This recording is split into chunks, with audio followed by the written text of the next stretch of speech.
It's time for overtime. Stop what you're doing and listen. In the world of sports, it's all about the playmakers in today's headlines, from locals to the pros, with interviews from local standouts and sports all-stars across the country that will have you talking. He'll shoot, and he hits it at the buzzer. Hear from coaches to players, sports analysts, and broadcasters who are a part of the action every day. Overtime, now with Bert Ramin on ESPN 102.3 AM 1000 KSOO, Sioux Falls sports leader.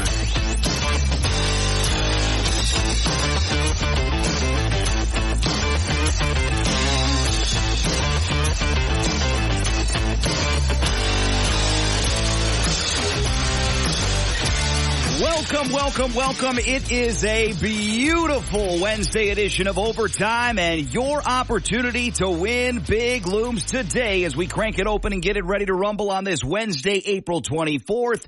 Welcome into Draft Day Eve, and we got quite the contest brewed up for you out there. In lieu of the Friday parlay on Friday, I've got a draft pool extravaganza, and just as the first round of the NFL draft has, I'll be taking 32 entries for the 32 picks in the first round. We're not going to pick each pick along the way, but I'm going to ask you to make a few predictions for draft night, draft day 2, and the weekend of the NFL draft. If you're the best and the prettiest and the shiniest entry at the end of the weekend, you'll win the prize pack, which includes tickets to the Minnesota Twins, tickets to the upcoming Whiskey Myers concert, and so much more. It's a big prize pack in lieu of the Friday parlay, and we unveil that contest later on in hour number 1. Welcome in again to the Wednesday edition of Overtime. On today's show, we'll be talking about the most dominant team in the NBA playoffs so far, in my opinion, the Minnesota Timberwolves. How about that last night? Another big win for them, a dominant fourth quarter.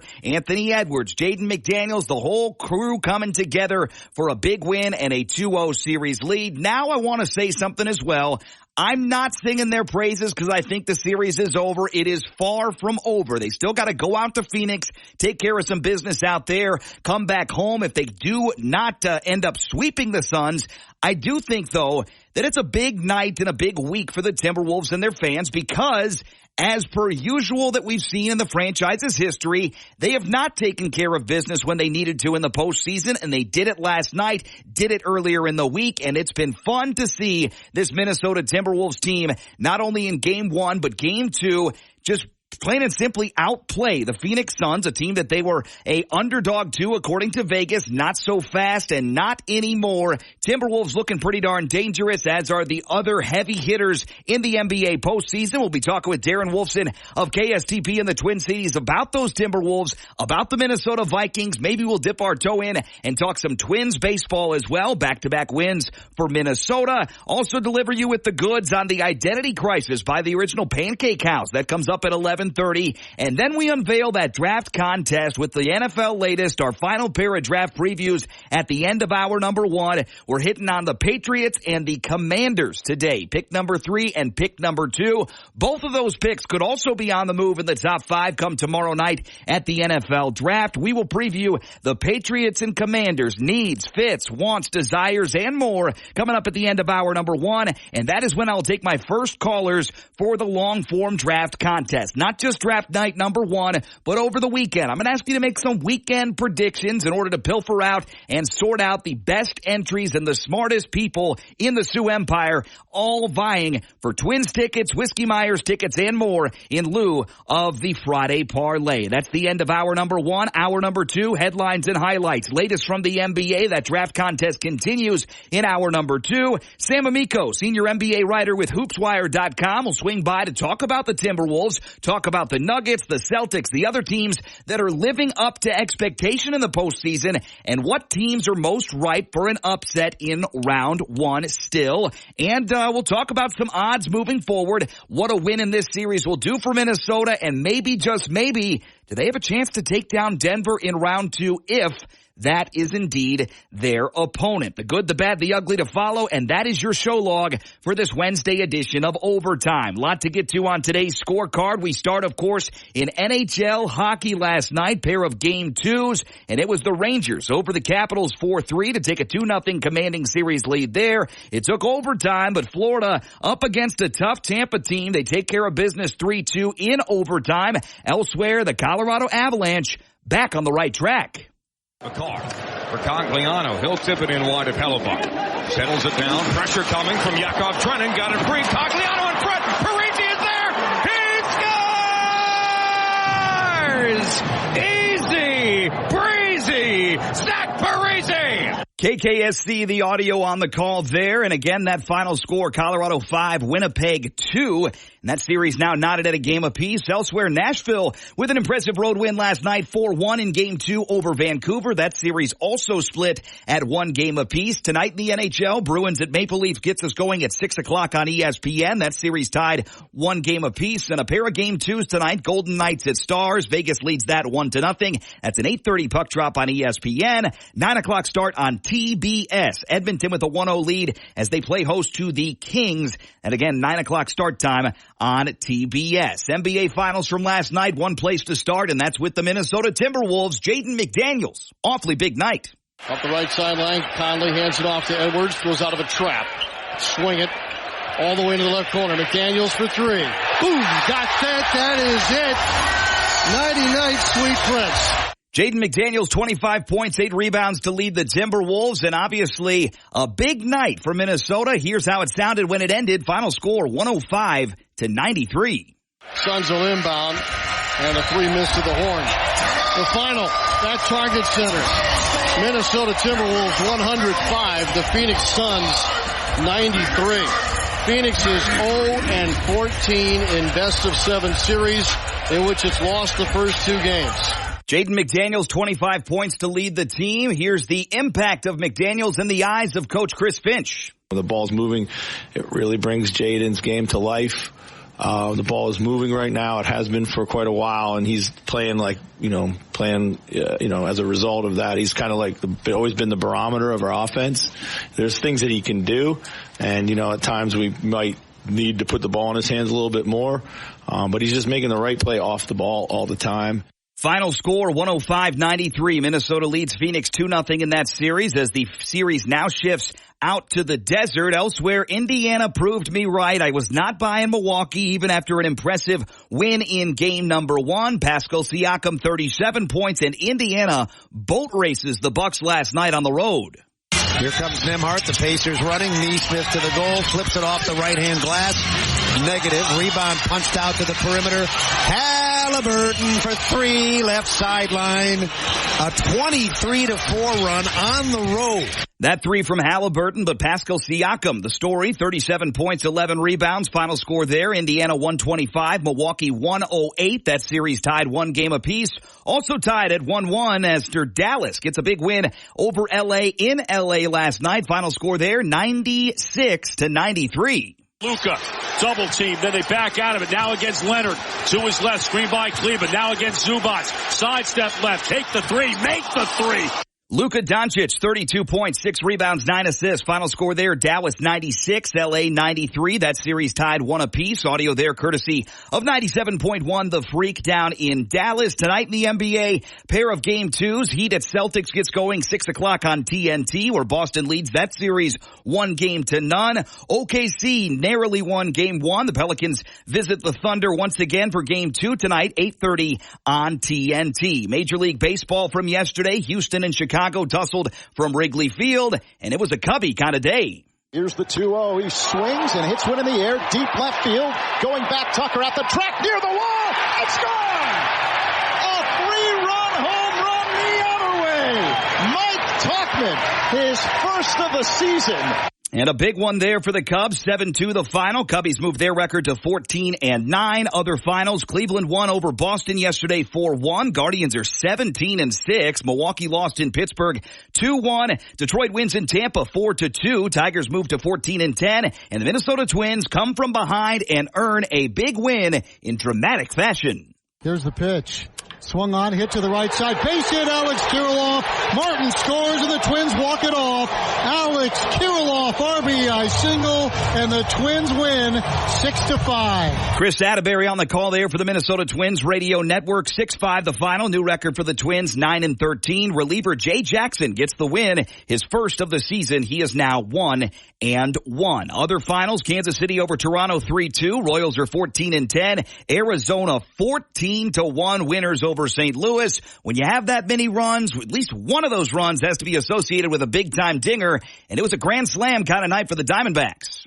First pitch belted deep to right field, and Nootbaar turns, looks, and see you later. Pavin Smith have a night. A 3-run blast, and it is an absolute rout here in St. Louis as the Diamondbacks lead it 13-1. 14-1 the final, 10-14 the record now for the Cardinals. Other final, Colorado over San Diego, 7-4. Rockies boost their record, struggling record so far, to 6-18. Today and tonight in Major League Baseball, Diamondbacks at Cardinals gets going in about an hour, 12:15 the start time. Red Sox at Guardians, Brewers at Pirates. Tigers visit the Rays down in Tampa, and it's Game 3, White Sox at Twins, 6 o'clock pregame, 6:40 the first pitch time. Listen as always right here on ESPN Sioux Falls. The 2024 NFL Draft starts tomorrow night. Feels great to say that. All sorts of storylines. And one team that's not Minnesota has been talked about, been linked to trading up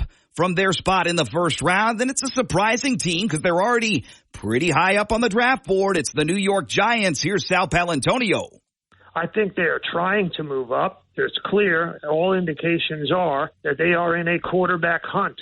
Staying at 6, they probably are not going to get one. By Denver trading for Zach Wilson, what does that tell us? Well, it tells us Denver's in the weeds at the quarterback position for sure. That's number one. But it also tells us that Denver tried to go up, didn't have enough ammo to do it, and needed an insurance policy that either New England or Arizona was asking for too much. So maybe Minnesota's in the same boat at 11. They won't be able to get up, which means if anybody wants to dance, they may have to dance with the New York Giants. And the Giants may either go to 3 or to 4 to get either McCarthy or Drake May. I believe that they are interested in either one of them. Either one of them is right, and the Minnesota Vikings and their fans should be concerned because up until a week ago, there was not a whole lot of rumblings that the Giants would be interested in trading up. They've always been linked in that quarterback dance at number 6. Should they stick it out with Daniel Jones? They have to. Or should they draft somebody and work on them for the future with or without Daniel Jones in the fold? And now the Giants rumored to be moving up. Vikings fans should be a little concerned on that just because it adds another element of surprise and another team that is ahead of them in the first round of the draft with some ammunition maybe to get their preferred quarterback. We'll wait and see how it all shakes out. I still have the Vikings trading up, and I have the Giants trading up on Thursday night as well for the NFL draft. One of those juicy, dramatic, hey, maybe, just maybe this could happen scenarios for tomorrow night would be the Los Angeles Chargers' new head coach, Jim Harbaugh. Jim Harbaugh's quarterback in college in which he had a ton of success and won a national title last year. J.J. McCarthy, could it be possible that the Chargers at pick 5 could be interested in trading up or standing pat and taking J.J. McCarthy and moving off of Justin Herbert? Adam Schefter says, not so fast, my friend. They're not drafting J.J. McCarthy. They are not drafting J.J. McCarthy. Now, could somebody trade into 5 to draft J.J. McCarthy? If that's the bet, yeah, that's possible. Absolutely. But the Chargers have Justin Herbert. The new money in Justin Herbert's contract has not kicked in. They can't trade Justin Herbert. So they're not drafting J.J. McCarthy as the first pick to create a controversial situation in L.A. about who they should start as quarterback when they've drafted a franchise quarterback in Justin Herbert, and he's the guy. That's one of those rumors that's gotten so deep and so out there that I've had several coworkers come up and ask me, what do you think about that Chargers news? Could they draft McCarthy and trade Justin Herbert? Could Justin Herbert be the next quarterback of the Minnesota Vikings? Could Herbert go to this team, that team, this other team? The reason that Jim Harbaugh took that job is because he was enamored with the possibility and the potential success of Justin Herbert. No matter who you talk to in the National Football League, Justin Herbert is a top 5, top 6 quarterback at worst right now in his career. He lost some weapons this offseason. The team's in a rebuild, but they're rebuilding around him. They're not going to bring in some rookie quarterback instead of him to try to go ahead and launch and hit the reset button on the entire franchise. Justin Herbert is the franchise. He's the reason why Harbaugh's there. He's the reason that they're picking where they are. He's the reason who they're picking where they are. I think they load up some weapons this year. I think they go after a tight end. I think they go after a receiver or 2 or 3 like they should. Some protection for Herbert. He's the franchise. He's not getting moved. And the Chargers will not take J.J. McCarthy come tomorrow night. One quarterback that has a very uncertain future is Dak Prescott down in Big D. Jerry Jones cracking open the mic. He's never met a mic he doesn't like. Here's what he had to say about the long-form nature, and I'm putting that nicely and in quotations, of the Dak contract extension discussions. Well, we'd like to see some more leaves fall. We'd like to see some more action. It's called option. A lot of guys need to hand it off. First guy through the line. Another one will keep it another step, decide whether to pitch it or not. He'll decide whether to turn upfield with it. Then he's still got a pitch left. I've spent my life being an option quarterback. It'd be madness not to know that the contracts are ahead. I want to see a few more cards play.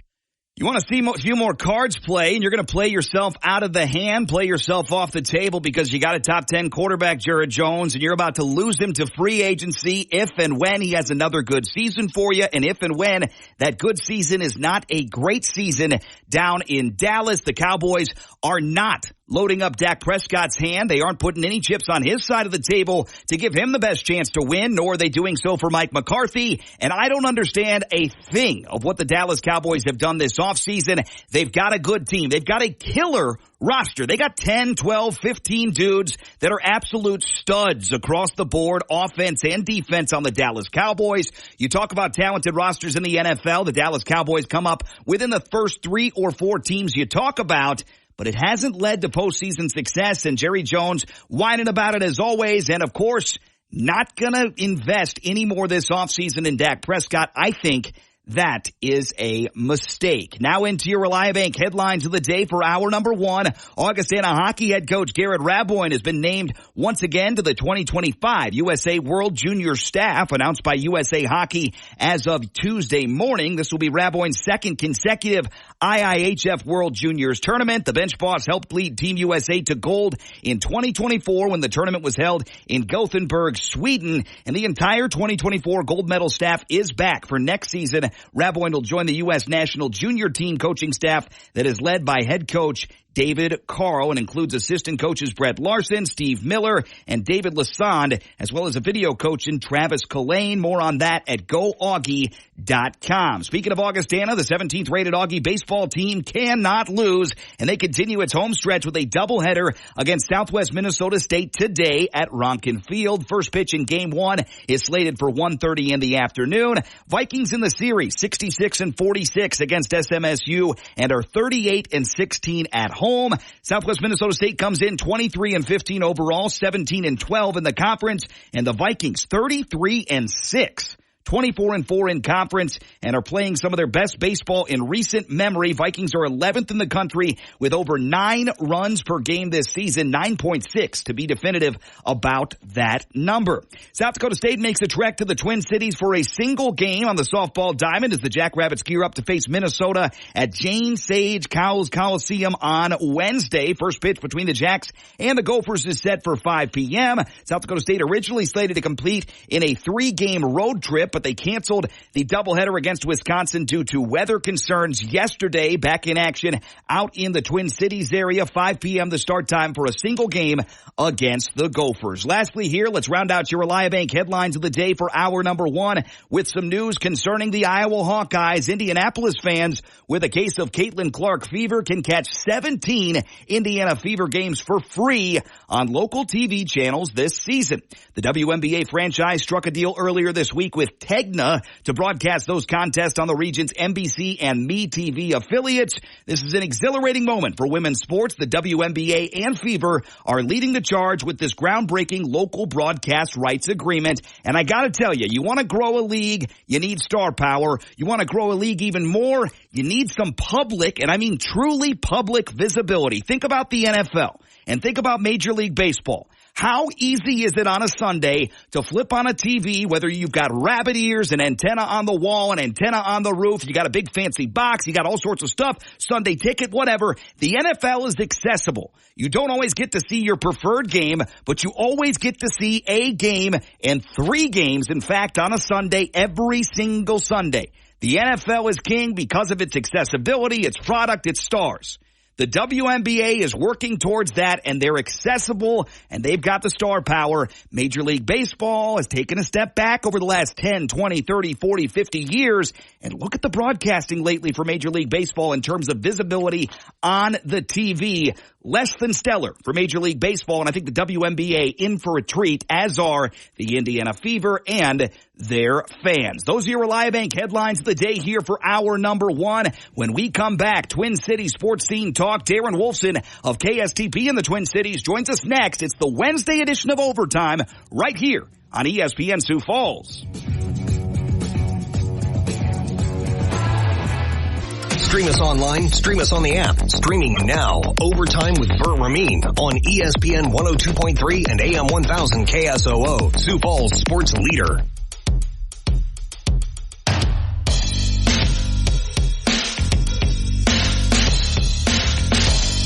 Right back with you on this Wednesday edition of Overtime. Appreciate you tuning us in as always right here on ESPN 102.3 AM 1000 KSOO. It is a monumental week for the Twin Cities. Minnesota Twins playing pretty well, back-to-back wins. You got the Vikings with a tremendously big decision in regards to not just the quarterback future, but the future of the franchise. And the Minnesota Timberwolves doing a good job of stealing some of the Vikings' thunder this week. Normally, you'd be like, hey, let's focus on Minnesota, big-time draft week. But I know Twin Cities fans are very fired up to have their team in the postseason and winning in the postseason. 2-0 series lead against the Phoenix Suns. Darren Wolfson of KSTP and Score North contributor join us now on the ESPN hotline. I know he's a busy guy, but he's carved out some time for us on a Wednesday. Darren, take a breath. How you doing? I'm doing well, Bert. I appreciate you having me. Happy hump day. Let me also add a cool little storyline here in the Twin Cities, maybe even, bigger than little. It's in the moment because I just got confirmation like 20 minutes ago, but Joe Alt, the offensive lineman, left tackle from Notre Dame, good bet. I think he goes 7 to Tennessee, but certainly he's going to go top 10 tomorrow night. Yeah. He'll become the first Twin Cities high school football player since Larry Fitzgerald Jr. 20 years ago to go top 10. Now, Frank Ragnow is an unreal center for the Detroit Lions, and he went like 18, 19. I had a chance to be in his living room for that draft night, but, just getting confirmation in the last 20 minutes that I can be at Joe Alt's draft party tomorrow night, that will be really, really cool to capture that moment whenever he goes, whether it's 7. Heck, he might even go 5 to the Chargers, but I don't think he falls below 10, the New York Jets. So add that to the list of cool things going on this week in the Twin Cities. Oh, it's very cool, and I always rely on you for tidbits like that when it comes to the Twin Cities. Joe Alt, definitely somebody to root for. And if you're talking about players, not quarterbacks, but players overall, including quarterbacks, Joe Alt among the top 3 best players, best prospects in this year's draft, depending, of course, on who you ask. Let's start with the Timberwolves, though. Last night, out and about, you got to see that in person. What do you make of the fact that they're winning, but the way that this team is winning through 2 games in the postseason? I'm shocked, Bert. I mean, if you look at the 3 matchups in the regular season, the 2 worst defensive performances for the Wolves were that Sunday regular season finale, then the game in November in Phoenix. Their worst offensive performance of the season was earlier this month, a loss in Phoenix. So when you look at those 3 lopsided results in the regular season, I certainly did not foresee pretty much blowouts in the first 2 games. I mean, if you want to say, hey, a 12-point deficit, not much of a blowout, but the Wolves turned it up, plus 13 in the second half last night, just the way they thoroughly dominated Phoenix, especially in that third quarter. I thought it was domination, especially in game 1. I mean, they dominated in every facet of the game. Not necessarily the case last night, but that was still a really, really smooth performance. I mean, we knew, Bert, that the Wolves could play high-level defense. We just weren't sure if they could play high-level defense against Devin Booker, Bradley Beal, and Kevin Durant. But you look at the Suns, they've yet to hit 100 points in these 2 games. They failed to score 100 points only 5 times all regular season. So, to me, the number one storyline so far through these first 2 games is just the high-level defense that the Wolves are playing. And to me, Bert, like with the physicality that's being allowed, we saw that it was a shift after the All-Star break. So like all of March into April, there was a shift late in the regular season. A lot more is being let, go and not as many whistles. The Wolves are as physical a team to me as there is in the Western Conference outside of perhaps Denver. So the Wolves' physicality is standing out through these first two games. The defense, and to me, both those things can travel on the road heading into Game 3 on Friday. And a ton to look forward to. Checking in with Darren Wolfson of KSTP in the Twin Cities, Score North contributor as well here on the Wednesday edition of Overtime. I don't want to overstate things because it's still a series. Nobody has won on the road yet. Minnesota's got a tough Game 3, Game 4 ahead. I don't want to overstate things, but if this series goes the way of the Timberwolves and they get a matchup with presumably Denver in round 2, what is the legacy shaping kind of deal there with Anthony Edwards in Minnesota and putting themselves on the map as saying, hey, we're here, we're a serious contender, we're a dang good team and a dang good franchise. What do you think is at stake over the next couple weeks for Timberwolves basketball? Well, I think what's at stake is you look at their salary cap situation heading into the summer. Like, can they keep this core together? Well, you know what? There's a better chance to keep this core together if this team goes on a lengthy run. If you're Glenn Taylor or if, mediation works out in favor of Mark Lowry, Alex Rodriguez next week, don't foresee that happening. Or if the arbiter in July rules in their favor, then the NBA ultimately says, okay, Mark, Alex, you guys are the majority owners. Whoever is the majority owner or owners, like you need to look at where the Wolves are this summer.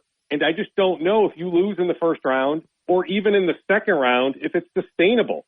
Like, do you really want to be a second apron team if you're not a conference finalist? Like, to me, you go all in. You're a second apron team. You pay the luxury tax if you're knocking on the door of a championship. So when you're asking me what's the legacy that's on the line, to me, it's this core being together. Like, if they lose to Denver in the second round, you perhaps then entertain more the thought of trading somebody like Karl Anthony Towns just to get under that second apron, or if you can get under the luxury tax. So to me, that's what's at stake, right? Like, this team feels like, hey, we are the number one defense. We showed that throughout the course of the regular season. We are good enough. Like, we didn't have, this is the Wolves talking, we didn't have a 3-game losing streak all year. Like, we know, like, we were the number one team in the West for 4 months. Heck, heading into that Sunday regular season finale, Bert, there was still a chance that the Wolves could be the number one seed. So they feel like, hey, for the duration of the season, we were the number one seed in the Western Conference. We are good enough to win a championship. So that's also the legacy that's on the line. To be the best, the old saying, you have to beat the best. So to me, if it is Wolves, Denver in the second round, if you beat Denver, to me, you're in the driver's seat to at least get to the finals to probably play the Boston Celtics. Very well said, and I agree that you got to beat the best to be the best. And if I'm the Timberwolves, yeah, you can complain and whine about the matchup, and you have to see Denver maybe a round too early. But if you beat that team and just welcome in the challenge and at least even have a really competitive series, could say a lot about the future of the Timberwolves. Game 3, by the way, from Phoenix comes up on Friday night. It's a late one, 9:30 the start time. You can watch it on ESPN. And right now, Phoenix is a 4.5-point home favorite, according to ESPN Bet. Let's talk Vikings. It's an exciting time. How do you quantify this excitement with a little bit of apprehension this week? Because you want to take the swing, but you don't want to miss if you're a Viking fan on the quarterback, right? Well, yeah, you're right, Bert. And, hey, you want to take the swing, but I think a lot of Vikings fans are like, don't give up next year's first-round pick. Yeah. Like, I think there's a decent chance, even if you hit on the quarterback, but let's say that quarterback doesn't play until November or December, or in the case of Drake May, like, you can make a case, Sam Darnold is this team's quarterback the entire season, that you would transition to Drake May sometime in 2025. So let's play this out. Okay, the future could be bright, but this particular year, the 2024 season, what if the Vikings go 6-11 or 7-10? Do you really want to give up a top 10 draft pick in the 2025 draft? So my sense from talking to a number of Vikings fans, whether it's on social media or out and about, is that apprehension. Okay, 23-11, like, can we get up to 4? Like, maybe throw in a third-round pick, something like that, but let's maintain that 2025 first-round pick. I still think in the end, Bert, one way or another, they are going to get up. I think in the end, if they have to put that 25 first-round pick on the table, they'll do it. They're trying not to. Or if they can somehow keep 23, maybe you give up the 25 first-round pick, plus 11, plus something else, but you keep 23. I think that's what the Vikings are trying to figure out. constant dialogue with the Chargers at 5, the Cardinals at 4, the Patriots at 3. I think they've even checked in with the Washington Commanders at pick 2. So if I had to bet, I think with all these trade talks happening, in the end, the Vikings are going to find a way to move up. I just wish I knew, like, is Jaden Daniels for sure going 2? Is Drake May for sure going 3? Like, if the Vikings can't get up to 3, do they then just say, okay, we're happy with J.J. McCarthy? My sense is they like all of Daniels, May, McCarthy. I am buying the steam that of those 3, the preference is Drake May, but I think there are enough J.J. McCarthy fans in Egan. So, like, to me, it'll depend on how the board shakes out tomorrow night. But I think in the end, the Vikings are going to find a way to move up. Darren Wolfson of KSTP in the Twin Cities, Score North contributor, our guest here, Wednesday edition of Overtime, ESPN 102.3 AM 1000 KSOO. Talk about the preference, the Drake May links with Josh McCown, and then you got J.J. McCarthy. A lot of people might like him in the building. If it were you and where you can go and what you can do and who you can pick, what is your best prediction for tomorrow night? I know it's not easy, but what's your preference? What's your prediction for the Minnesota Vikings? Well, I mean, I'll defer to Kevin O'Connell. Like, I think this is as good a situation as any quarterback, can join. So, like, I would bet on just about any of those guys. Now, if you want to make a case that Drake May's ceiling is higher than J.J. McCarthy, I can listen on that. If you want to make the case that J.J. McCarthy is more ready to play immediately compared to Drake May, I can also buy that there's enough mechanics that need to be fixed with Drake May, namely his footwork, right? But I think those things are fixable with Drake May. I don't know if I'm buying the Justin Herbert, Josh Allen comparisons with Drake May. Yeah. But heck, I've heard some people make those comparisons. So, I mean, I get it that the ceiling is really, really high on Drake May. So you could sell me on Drake May. To me, Bert, like, it's what I just laid out. Like, to me, you need to maintain your 25 first-round picks. I'm open-minded to moving 11 plus 23. I want them to keep that 2025 first-round pick because I don't think, when you look at the landscape of the NFC North, it's hard for me to make a case that the Vikings are going to be better than Detroit or Green Bay this year. And I still think at this point, Chicago is slightly better than the Vikings. So, as you're stacking the North, okay, the Vikings are the 4th team of 4. So that to me screams like 6 or 7 wins. So that is a top 10, top 12 type pick. So I would be reluctant to give up a top 12 pick next year. But I also understand, hey, like, does anybody talk about what the Bills gave up to move up years ago for Josh Allen? Does anybody talk about what the Chiefs gave up years ago to move up for Patrick Mahomes Jr., right? So, like, I get it. Like, if you hit on this quarterback in a couple of years, we'll never talk about what they gave up to get that guy. But with the combination of Kevin O'Connell, you mentioned Josh McCown, just those 2 guys in particular, I'd feel really good if I were a Vikings fan that they will get this thing right. It's an exciting week, that's for sure. The NFL Draft tomorrow. Coverage here on ESPN Radio, 6 o'clock in the evening. Friday, 5 o'clock coverage for day 2 as well. Darren, you're the best, my friend. I hope that you find a little bit of rest. You can soak in the draft and the Timberwolves' continued gauntlet through the postseason. Thanks so much for the coverage. Thanks for all you do, and appreciate the time as always. You got it, Bert. Can you convince my wife on that? When you say I'm the best. You are the best. Can I give you my wife's cell phone number? Can you call her real quick? Hey, I'll shoot her a text, at least a text for your wife. I might give her a call, tell her, hey, he's the best, give him some time off, and maybe let him watch the draft all weekend. Is that good enough? I like it. She's actually in Iowa. The older son's got a baseball tournament down in Des Moines again, 2 straight weekends of baseball down in central Iowa. So I went down last weekend. So unfortunately, I missed game 1 at Target Center. Watched on TV, but wasn't able to be there. But we divvied up that trip. So the beauty is, I've got the younger son. He's got a little baseball practice on Saturday morning, but that's about it. So I'm pretty tied to the draft all weekend, which is fantastic. As am I. Definitely adhere to the couch. Darren, appreciate the time as always. We'll do it again soon. Okay, sounds good, Bert. Take it easy. All right, Darren Wolfson of KSTP out of the Twin Cities contributes on Score North. And if you watch Score North or Vikings territory with Dustin Baker, who's in tomorrow, you know there's all sorts of rumors and drama. And hey, should we give up this to get that guy? Could we give up this to get this guy? Whatever your preference is, it's a very exciting time, not only to be a Timberwolves fan, but a Minnesota Vikings fan as well. And I'll co-sign something real quick, and I'm going to say it in 2 folds here. The Minnesota Vikings giving up pick 11, pick 23, and next year's first is not that much to get a quarterback of the future that you believe could transcend the game and be your franchise guy, because we've seen in the past when the Rams move up or when the Philadelphia Eagles move up or whoever moves into the top 5 to select their guy, whether or not they turn out or not, they're stepping up to the plate and they're taking a swing for the future of their franchise. And they've given up 3 first-round picks in back-to-back-to-back years. This year, next year, the year after that, maybe even more than that in certain cases. And I'll tell you this.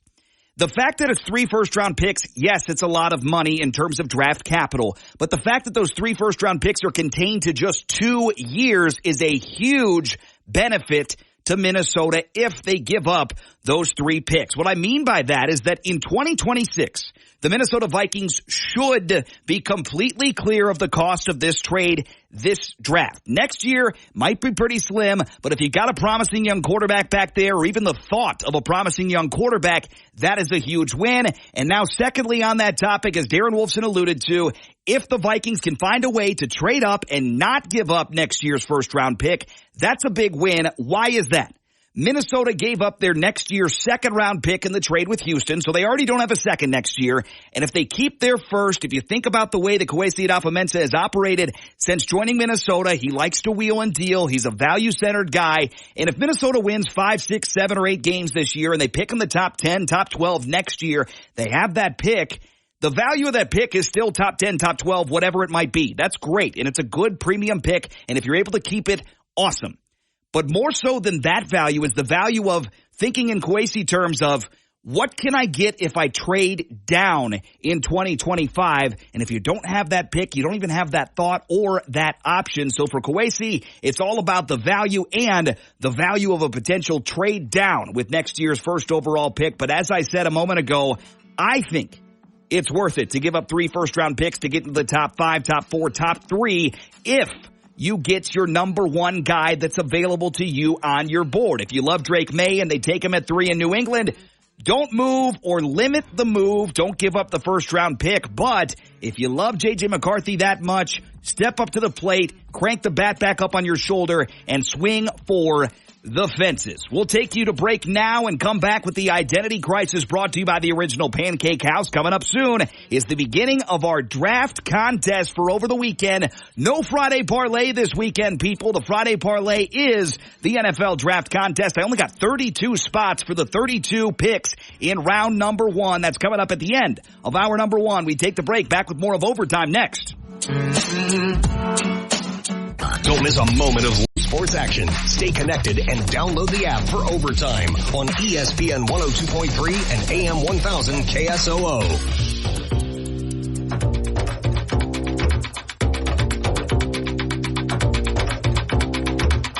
Right back with you on this Wednesday edition of Overtime. Appreciate you being with us as always. ESPN 102.3 AM 1000 KSOO.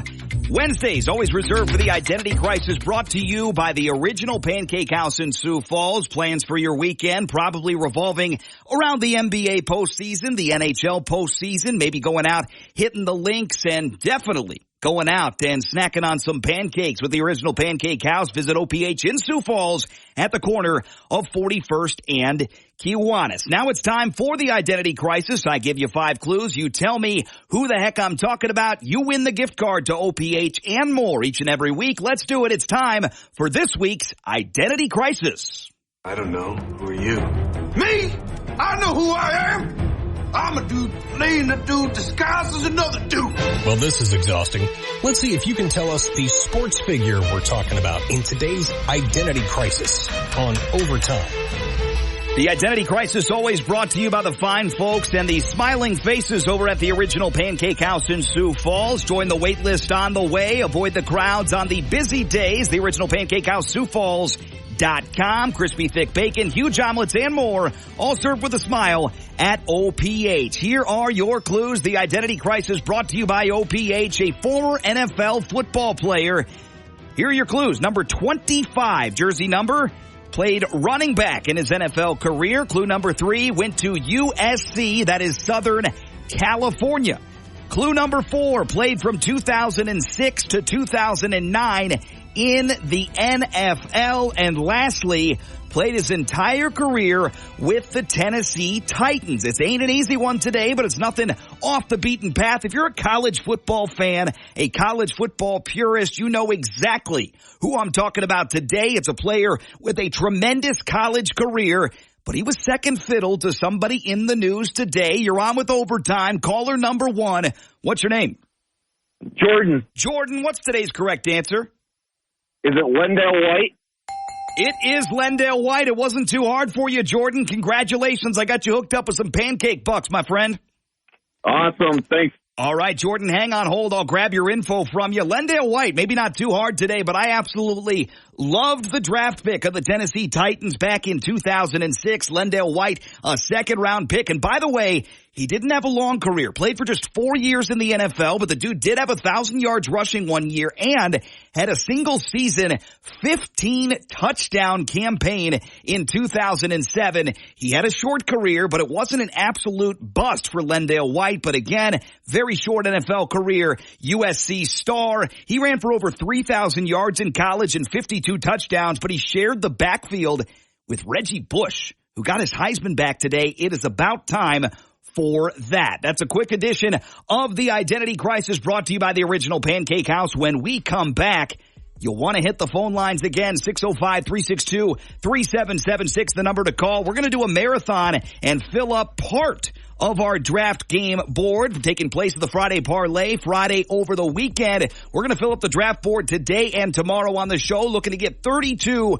total entries on the board. You got to tell me what you think happens with the Vikings, with the Broncos, and a couple other specific predictions, and you could win big. I'm talking big like Twins tickets, big like Whiskey Myers tickets, and much, much more. That's coming up next, along with the latest from the NFL and our final 2 draft previews of the year with the Patriots and the Washington Commanders. Pick 3, pick 2 coming up tomorrow night. Take the break. Back with more of Overtime after this. It's so convenient. Sports on the go. Download the free app now. This is ESPN 102.3 and AM 1000 KSOO, Sioux Falls sports leader.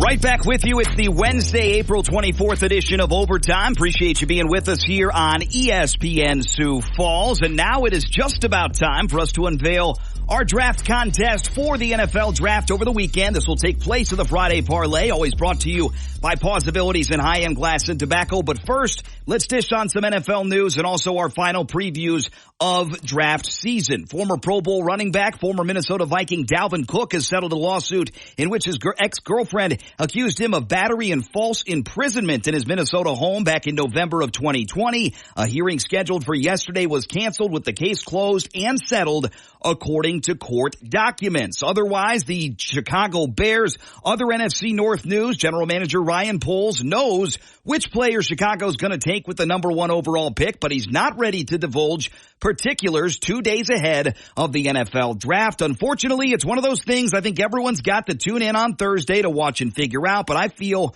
really good about our process and where we are and where we're headed. We know what we're going to do, but everyone is going to have to wait until Thursday to go there. The number 1 pick, which the Bears have earned from a trade from the Carolina Panthers last season, expected to be USC quarterback Caleb Williams. And lastly, we talked about this in hour number 1. Jerry Jones said, if you got trouble with the timing is around here, it's not because I'm not ready to go. Jerry Jones talking about the timing on contract extensions for Dak Prescott, CeeDee Lamb, Micah Parsons, or maybe, just maybe, if this year goes similarly to last, it's time to blow up that team in Dallas. Jerry Jones exercising and preaching patience with his fan base after they've been oh so close at 12-5 for 3 years in a row. Not a whole lot of playoff success to speak of, and an early exit this year in a loss to my Green Bay Packers. NFL draft previews and needs. Final 2 teams already. The New England Patriots pick 3rd. Not likely to pick 3rd, possibly. We'll see if they trade down. They have 8 total picks in the draft this year. 1 in the 1st, 2nd, 3rd, 4th, 5th, 2 6th-rounders and a 7th. I have trade down circled and underlined for the New England Patriots. Quarterback fits Drake May, J.J. McCarthy, maybe Jaden Daniels falls in their lap. At tackle is another need. Joe Alt could make a ton of sense at 3 or 5 or 6 or wherever they end up moving to. Joe Alt could be the guy for the New England Patriots. Cornerback is a huge need. They could have a pick with one of the 2 top cornerbacks, either Quinion Mitchell of Toledo or Terrion Arnold of Alabama. Defensive tackle, wide receiver, wideouts are so precious in this year's draft. There are 4 or 5 guys that are absolute certifiable studs in round number 1, and there's 6 or 8 guys in round 2 and 3, and then the tail end of that class is pretty darn robust, but it goes all over the place from round 3, 4, 5, 6, and 7. We'll wait and see. It's a deep class, but particularly top-heavy for receiver this year. I think the Patriots will trade down. If not, it might be Drake May, J.J. McCarthy, or Jaden Daniels at pick number 3. One of the teams that is very wealthy in terms of draft picks this year is the Washington Commanders. They have 9 total picks, but they've got picks all over the place. They've got 1 in the 1st, 2 seconds, 3 thirds, 2 5s, and a 7. They got 9 total picks.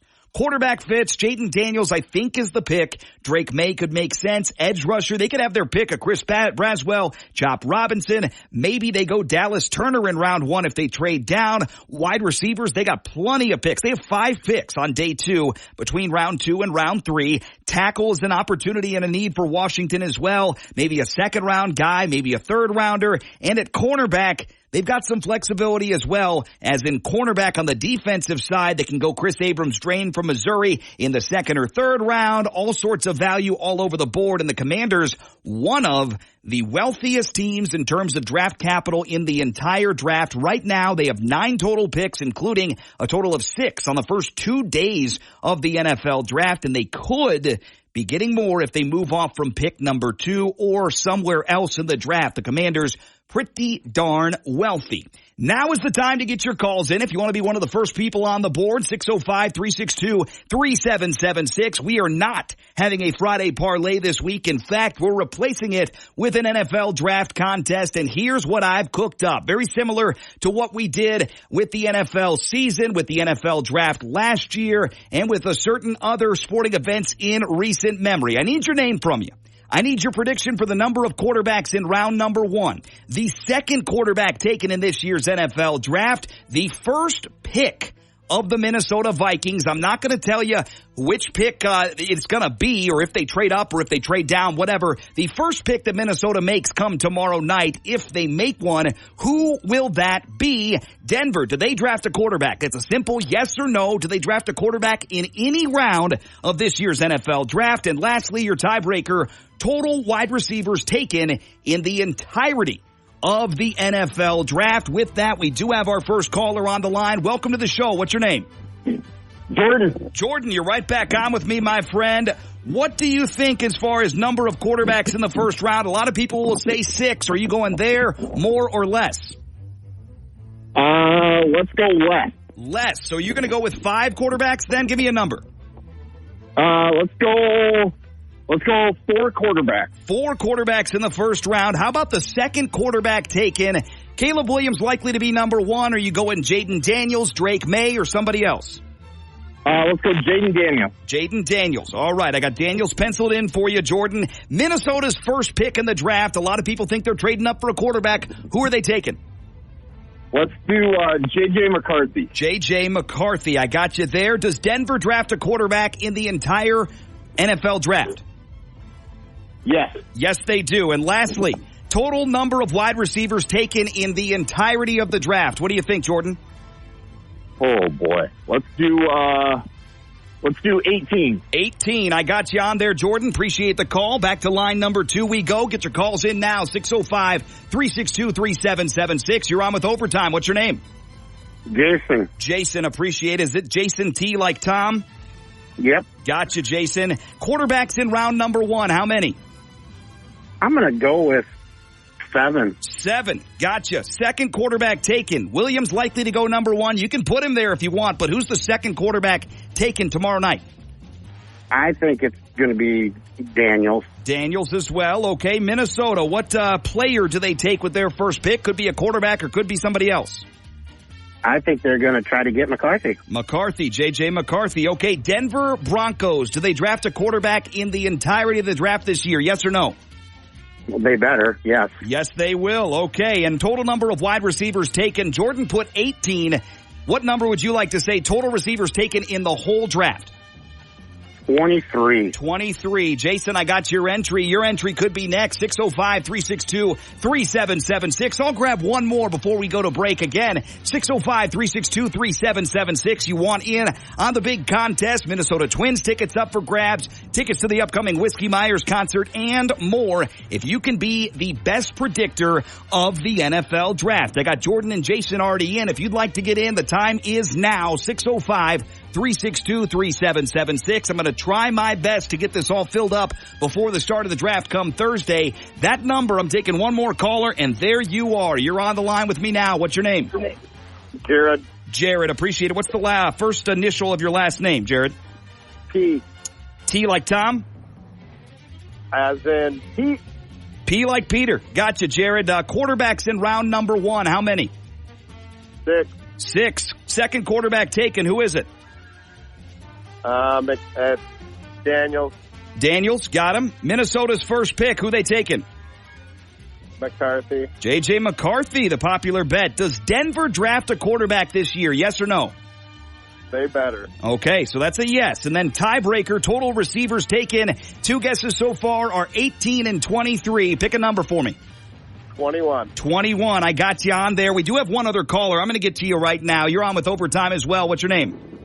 Shane. Shane, what's the last initial for you, Shane? H. H, I got you. Quarterbacks in round number 1. I'm going to go 5. 5, got you. Second quarterback taken. Daniels. Daniels as well. Minnesota's first pick. Is it JJ? Is it Drake? Or is it somebody else? It's going to be May. It's going to be Drake May. It's going to be May. Denver drafting a quarterback, yes or no? I hope so. Yes, you do. And total receivers taken. 18, 23, 21. Pick a different number than those.